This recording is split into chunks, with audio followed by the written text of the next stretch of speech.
As some may know, I am quite fond of the Lexus RX, and I always have been since, I was a baby back then, but since its debut in the early 2000s. And thankfully, I've been fortunate enough to try out every version of Lexus's new version of their bestseller. And although I love the efficiency of the 350h, I love the performance and the grunt of the 500h, thankfully, we now have that RX with a plug. So today, I wanted to take a deep dive and show you guys around my favorite RX in the RX lineup, the RX 450h Plus.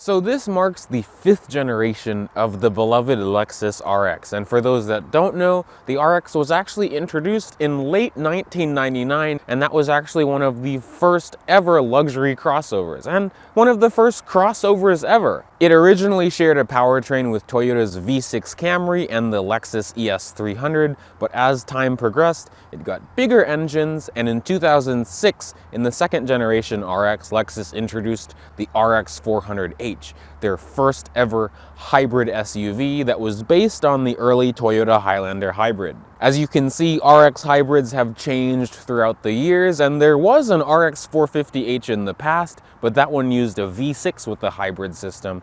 This one, being the 450h Plus, uses a similar powertrain to the NX 450h Plus, its little brother, and also the RAV4 Prime. We've only just recently, though, gotten the plug-in hybrid version of the RX, released in 2023, and a year later, people are still going crazy over the 450h Plus. Now, this lovely example of an RX belongs to my dear friends Carol and Paul. This replaced their trusty 2nd-gen Highlander hybrid, and this was actually one of the first few 450h Pluses in our area, so that's kind of cool. This is a 2024 RX 450h Plus in the beautiful Nightfall Mica. It's one of my top 3 favorite colors besides Nori Green, which will always be #1, Nightfall Mica after that, and then Copper Crest. Lexus has really been making pretty colors for this generation. Again, because it's the 450h Plus, it's fitted in the luxury trim, which is the only trim that you can get this powertrain in,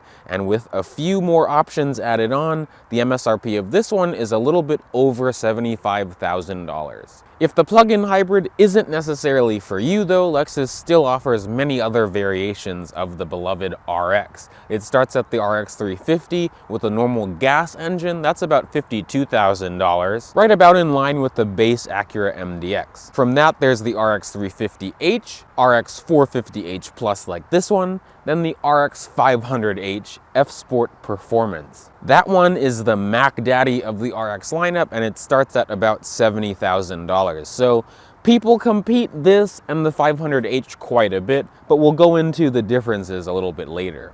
You can see with all the different models of RX, there are many different powertrains as well. The 350 uses a normal gas turbo engine, 350h uses a naturally aspirated 4-cylinder with a hybrid, 450h Plus is this one, which, stay tuned.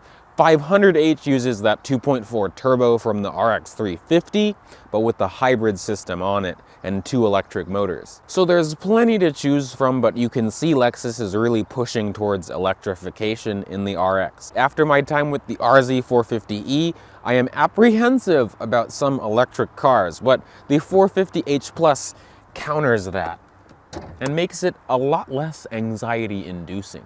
So this prime powertrain is not only shared with its little brother, the NX 450h Plus, but it's also shared with the excellent Toyota RAV4 Prime that came out a few years earlier. This is a 2.5-liter naturally aspirated inline-4. Of course, it uses the Atkinson cycle, and just the engine alone makes 180 horsepower and 168 pound-feet of torque. Now, because it's the 450h Plus, there's 2 electric motors up front here. There's one between the engine and the transmission, and this uses an eCVT, of course, unlike the 500h that uses a normal 8-speed. There's also a second electric motor up front here, and those 2 electric motors in the front make another 180 horsepower. There's also an electric motor attached to the rear axle that makes only 54 horsepower. And the whole hybrid system gets this 4,700 pound vessel to 60 miles an hour in just under 6 seconds. Lexus claims this at 6.2 seconds,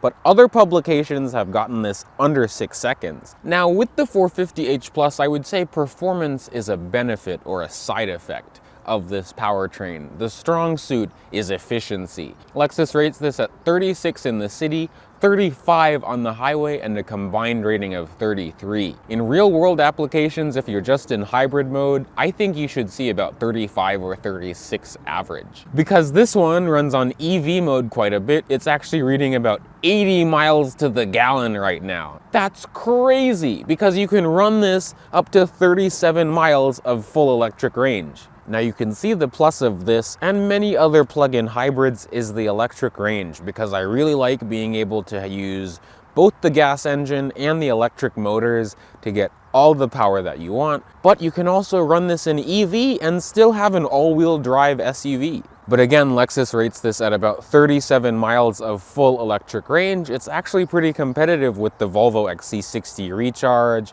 and the BMW X5 plug-in hybrid, and a little bit better than, I believe, the Audi Q5 plug-in hybrid. In terms of charging though, Lexus thankfully makes that a pretty easy process as well. You just pop this flap open here, and I like that it's manual so you don't break it, and it's not cheap like the RZ either. This actually feels nice. If you use the included level 1 charger that comes with this car, Lexus says this will charge in about 6 to 8 hours fully. But if you use a level 2 charger in a parking lot, you can charge this in under 2.5 hours from empty. Unfortunately, this does not support level 3 fast charging, but this is plenty fine, because if this was me, it would stay plugged in at night, and then every single day of the week, it's full.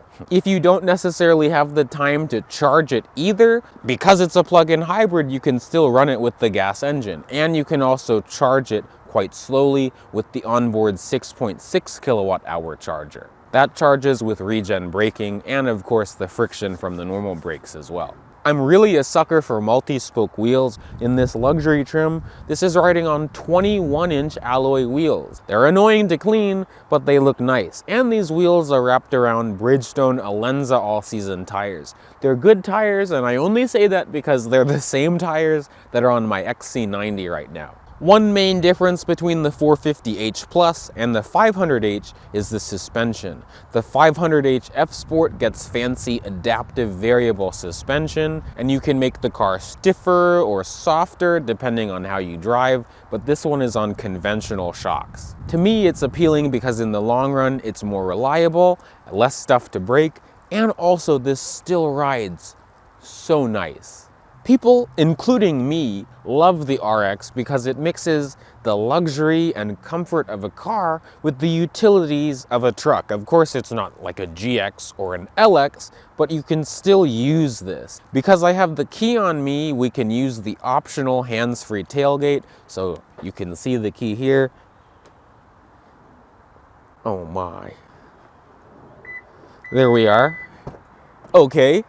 Hands-free tailgate, and that reveals 30 cubic feet of volume behind the second row seat. Even though it's not too huge, it's still quite usable. You can fit a few suitcases in there, you can fit some people in there too if you need, but Lexus also has the TX if you want people in your trunk.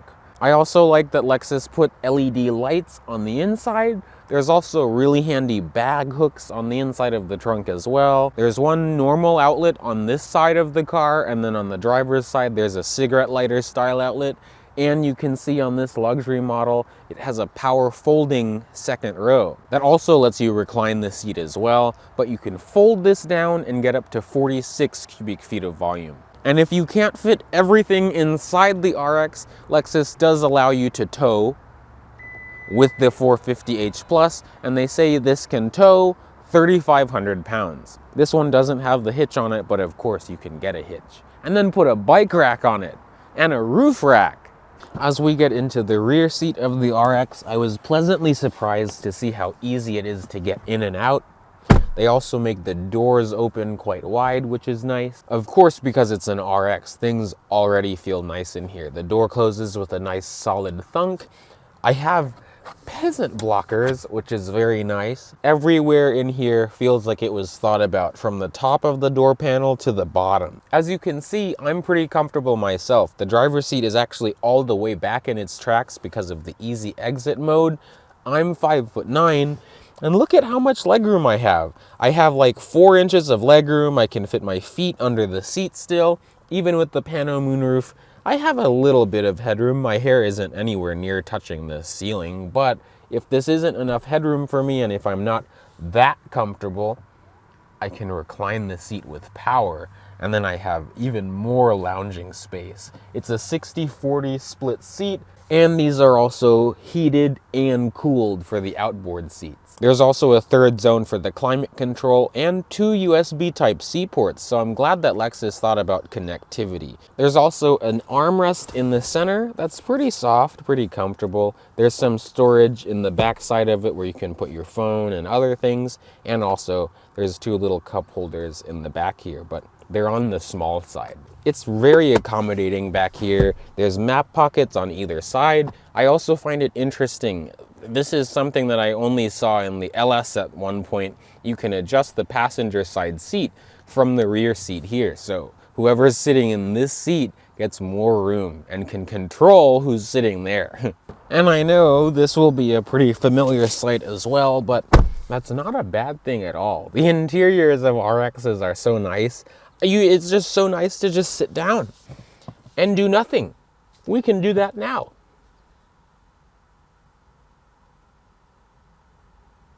It's still nice. But again, welcome back to the interior of this new RX. This is the key fob for these new Lexuses and this RX. This one has a fancy leather case on it, but you can see the lock, unlock, trunk release, and panic button. And some of these have remote start if you click the lock button 3 times. Well, click, click, and then hold. But we don't need that because I'm in the car, and since this has the smart key system, I can keep the key anywhere inside the car, put my foot on the brake, and press the power button to go.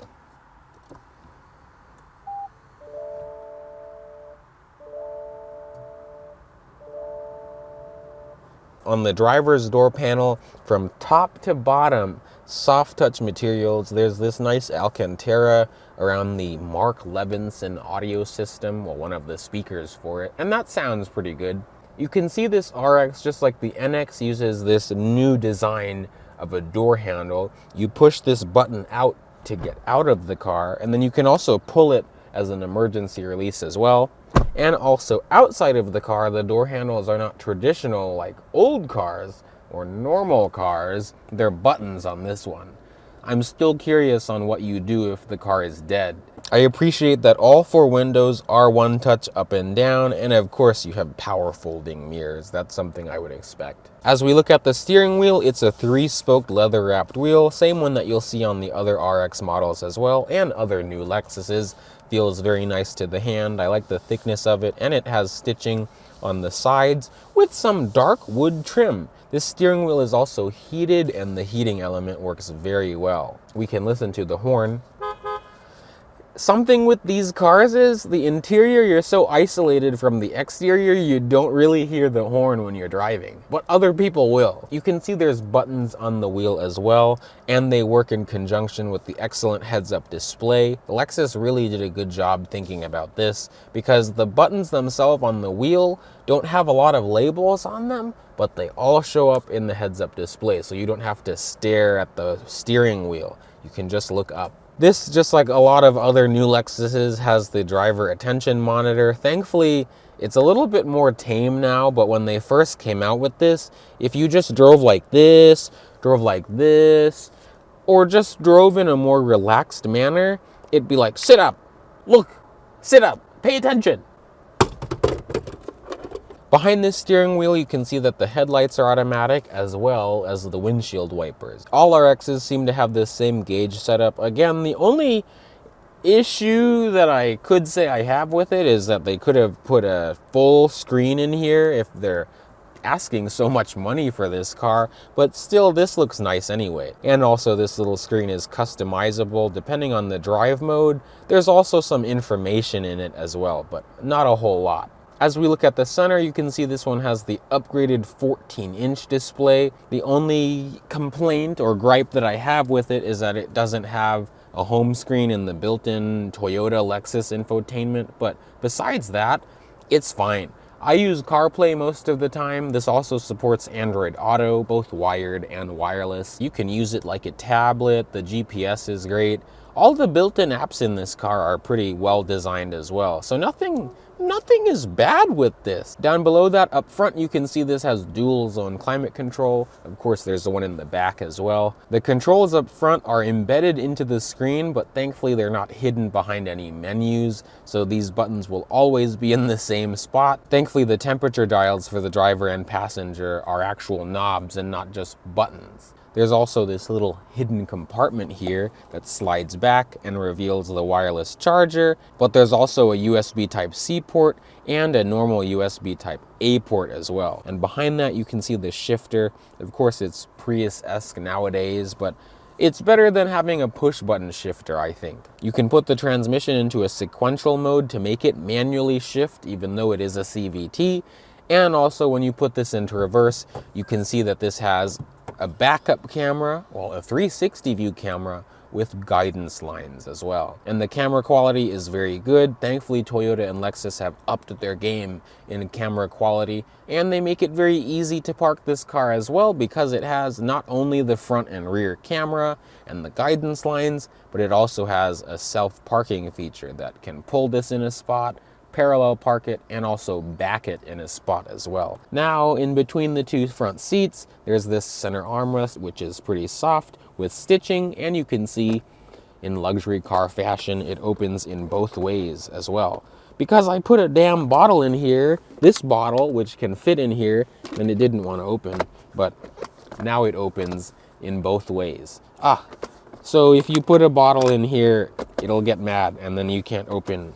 I wanted to save the seats because this is the main difference between the F Sport and the luxury trim. These seats are more luxurious and more fitting towards all types of sizes of people. They're really soft and they're still supportive. This isn't a sports car, but it still holds me nice for the amount of cornering that I'd be doing. These seats unfortunately don't massage, but they do offer heating and cooling. The material is nice and soft. The thigh extension is very helpful and it's not too intrusive. This is a car really for all sizes of people. The 500H's seats are a little bit too tight. And finally, before we get going, this one has an auto-dimming rearview mirror with the digital function as well, which I like. It has garage home link on it, and of course, this has the pano moonroof. So we're driving the 450h Plus. Right now, I'm gonna stick in EV mode so we can see how quiet it is. First of all, you see how quiet it is right now. It's so nice, but we can go, I'll go this way so we can see how it is. It'll be a little uphill, but let's see. Well, that's full throttle.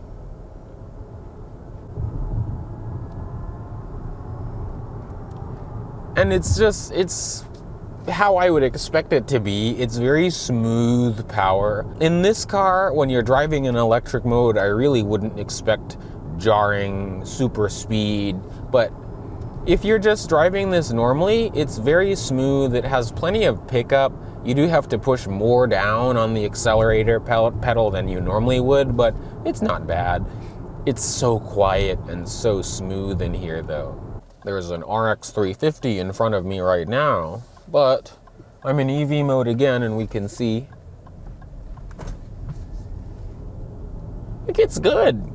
If you're not trying to floor it everywhere and go really fast, it's perfectly fine. You don't need something that fast, especially if you're in town. In the city, that's when it really feels perfect. I also really like the idea of driving in EV mode because on short drives, you don't have to put wear and tear on your engine. And you can go in hybrid mode if you want to as well, but it's a really great combination of both. And the transition from gasoline and electric and vice versa, you don't notice it at all. It's so smooth, so quiet. I love how isolated I feel from the road, but all of the right ways. You can see on that bump, I felt it, but barely. I don't really feel much of a difference with this normal suspension system versus the 500H's adaptive suspension in comfort mode. Feels the same. Unfortunately, like most RX drivers, this guy is driving pretty slow in front of me, but I'm very comfortable. It's, you know, I'm a smooth operator right now. The seat's comfortable. This guy is hitting the brake. The steering has a nice weight to it. Of course, this RX does not feel like that RX. That RX has a nice, heavy, solid iron feel. This one feels lighter on its feet, more like whippable, but I still like the weight that this steering has. It's a nice level of refinement. It's just a different feeling compared to the RXs I'm used to.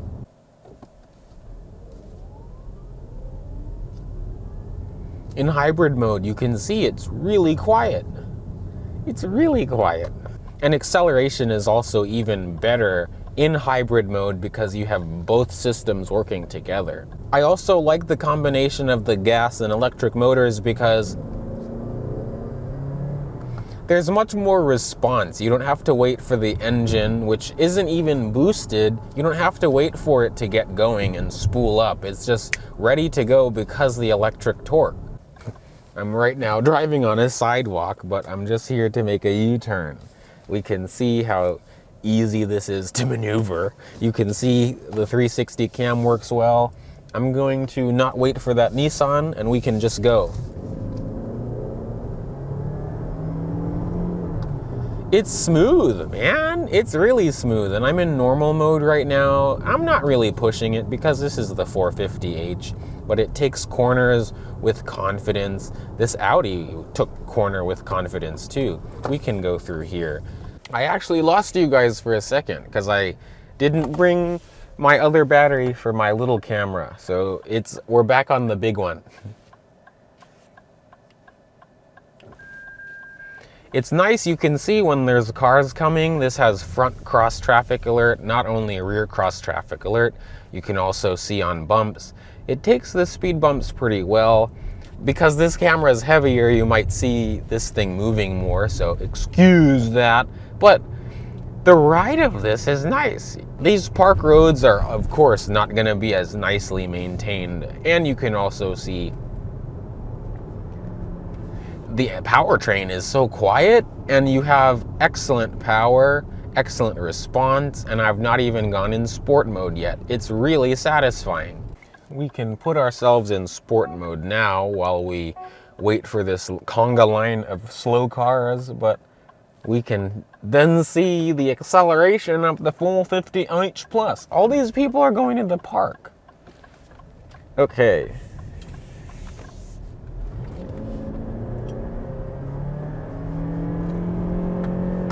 Wow, it's quick.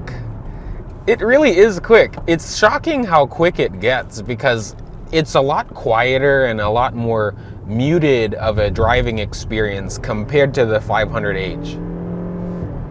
And this really hustles. It doesn't feel as like whoosh, whoosh, whipping as the 500h, but it has a nice smooth acceleration, not much body roll. We're just back to driving very smoothly. I'm in sport mode right now and it still is so smooth, so comfortable. The main difference I feel in sport mode is the heaviness of the steering. Maybe it's a little bit responsive. Oh, there's duckies on the road. There's ducks on the road. Okay, we can continue on.